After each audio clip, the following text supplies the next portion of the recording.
আসসালামু আলাইকুম। ওয়ালাইকুম আসসালাম।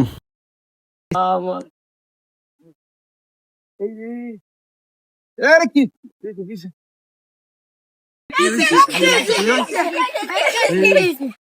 মির্কি ম্যাম নাকি?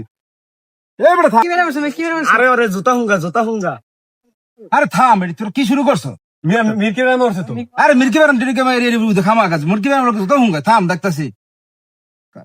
বেশি বুঝিস না, আমি দেখতাছি। আমি ঢাকা থেকে আসছি, আমি দেখতাছি আগে বিষয়টা কি হয়েছে। আর একটু খোলামেলা রাখতে হবে, খারাপ একটু। এই একটা লোক রাস্তা দিয়ে হাঁটার সময় হঠাৎ করে উল্টায় পড়ে গেছে, কারণ করণীয় কি? মানুষ পড়ে গেলে তারে খোলামেলা রাখতে হবে, কিন্তু এখানে তো অনেক মানুষ। আলো বাতাসে রাখতে হবে চুপচাপ, কোনো জুতা হুঙ্গানো যাবে না, ঠান্ডা মাথায় রেখে দিলে হবে। আর অসুবিধা নাই যে সুস্থ হয়ে যাবো, টেনশনের কোনো কারণ নাই। যে তোমরা যেভাবে বসে ওইভাবে বসে না, সবাই একটু ফাঁকা হও। এই ছেলেটারে অসুস্থ হয়ে পড়ে গেছে, ওরে তো একটু আলো বাতাস দরকার। আলো বাতাস দরকার, আলো বাতাস দিলে গেঞ্জিটা একটু খুলে রাখো, সুস্থ হয়ে যাবো। দেখো 1 থেকে দেড় মিনিটের ভিতরে ইনশাল্লাহ সুস্থ হয়ে যাবো, অসুবিধা নাই। এটা আমি 100% গ্যারান্টি দিতে পারি।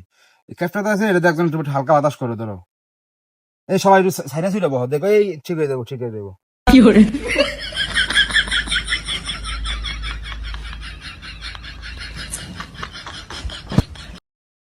ভাই আমি সুস্থ হইলাম কেমনে? একটা ডাক্তার ছিল ডাকাতে। ও আগে পরে তো হয়েছিল আমার, কে এরকম ইয়া করতে পারে না, সুস্থ করতে পারে না।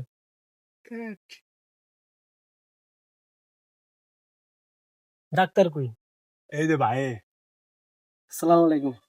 ভালো আছো? এই তো এখন কেমন লাগতেছে তোমার? এই তো আলহামদুলিল্লাহ, আগের থেকে একটু ভালো লাগছে। যাক, শুক্রিয়া শুক্রিয়া। দোস্ত, আরো কয়েকবার আমার এরকম হয়েছিল। আচ্ছা এত দ্রুত কোনো ডাক্তার আমার সুস্থ করতে পারে না। হ্যাঁ, মনে বড় মাপের ডাক্তার। বন্ধু, হ্যাঁ মনে হয় অনেক বড় মানের ডাক্তার রে। আমাকে গ্রামে বড় ডাক্তার আইছে, আজকে সবাই জানাইতে হইব। ডাক্তার আছে? আছে